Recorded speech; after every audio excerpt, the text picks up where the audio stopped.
स्कंद पुराण में वर्णन है कि भगवान शिव जी सनत कुमार संवाद में भगवान शिव जी श्रावण मास की महिमा समझाते हुए सनत कुमार को ये बतलाते हैं कि श्रावण मास में भक्त को नियम पूर्वक व्रत कर पूरे महीने रुद्राभिषेक करना चाहिए। तो यथासंभव शुद्ध जल, कच्चा दूध, दही, पंचामृत, शहद, घी, गन्ने का रस आदि जो भी सहज में हो, श्रावण मास में शिवलिंग पर अभिषेक की बड़ी भारी महिमा है। और भक्त को श्रावण मास में अपनी प्रिय वस्तु का परित्याग कर देना चाहिए और पुष्पों, फलों, धान्यों यानी कि विभिन्न अनाज, तुलसी की मंजरी तथा तुलसी दलों सहित बिल्व पत्रों से मेरी पूजा करनी चाहिए। तो यहाँ पर याद करा देती हूँ कि भगवान शंकर जी को केतकी के फूल को छोड़कर सभी फूल चढ़ाए जाते हैं। केतकी का फूल श्रापित है, इसलिए भगवान शंकर जी को केतकी का फूल भूल से भी नहीं चढ़ाना चाहिए।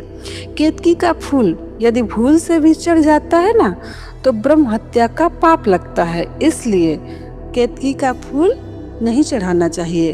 बाकी के जो भी सहज में फूल मिल जाएं, उस फूल को चढ़ा सकते हैं। तो आपके घर में जो भी शिवलिंग हो, उसी में पूजन करना चाहिए।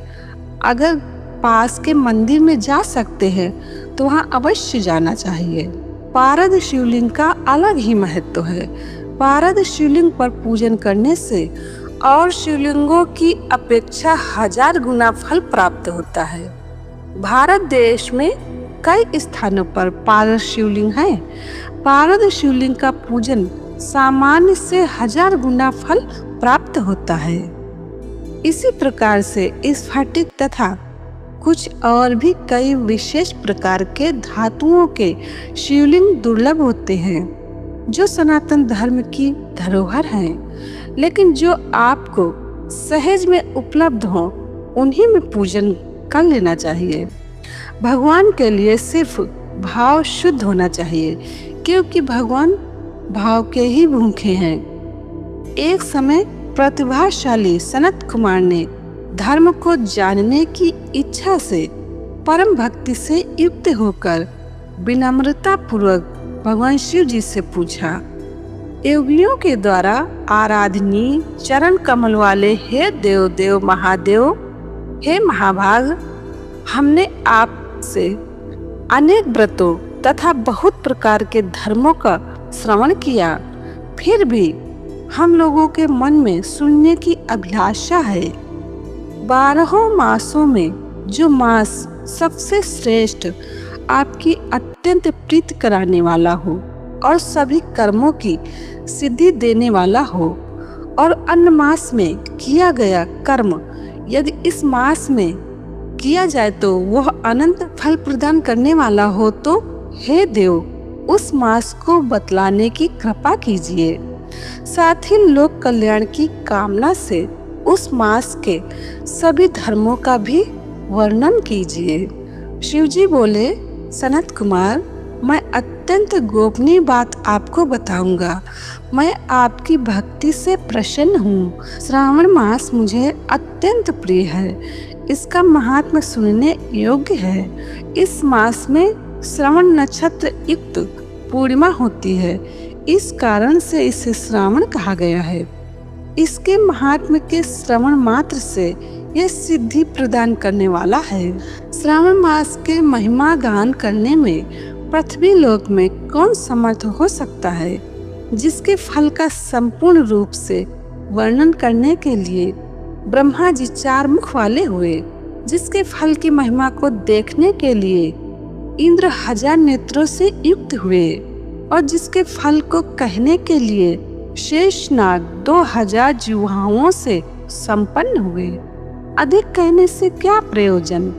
इसके महात्मा को कहने में कोई भी समर्थ नहीं है। इतना प्रभावशाली श्रावण मास है। भगवान शिव जी बोले, सनत कुमार, यह मास सभी व्रतों तथा धर्मों से युक्त है। इस मास में प्रायः सभी तिथियां व्रत युक्त है।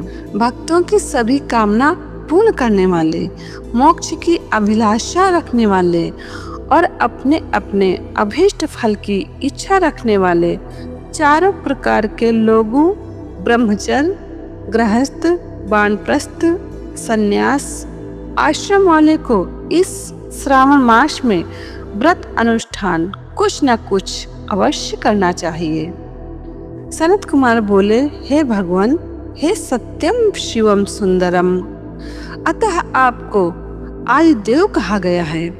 आप महादेव हैं। तीनों देवताओं के निवास स्थान पीपल वृक्ष में है।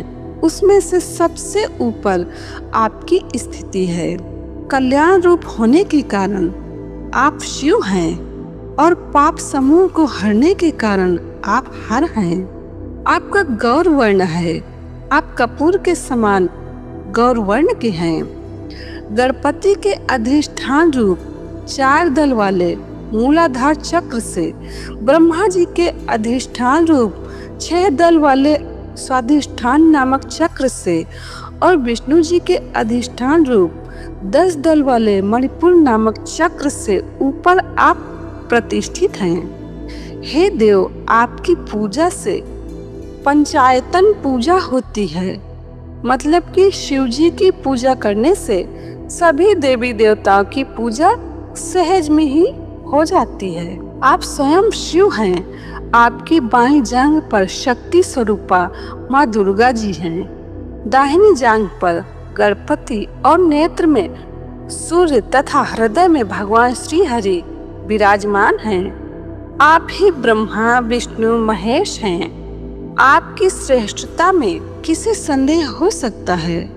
सबको विरक्ति की शिक्षा देने हेतु, यानी कि मनुष्यों को वैराग्य देने के लिए आप शमशान में तथा पर्वत पर निवास करते हैं। समुद्र मंथन के समय जो भी वस्तुएं निकली, उनमें से अपनी अपनी योग्यता के अनुसार सभी ने ले लिया, लेकिन आपने सभी के हित के लिए विष यानी कि जहर स्वयं पी लिया।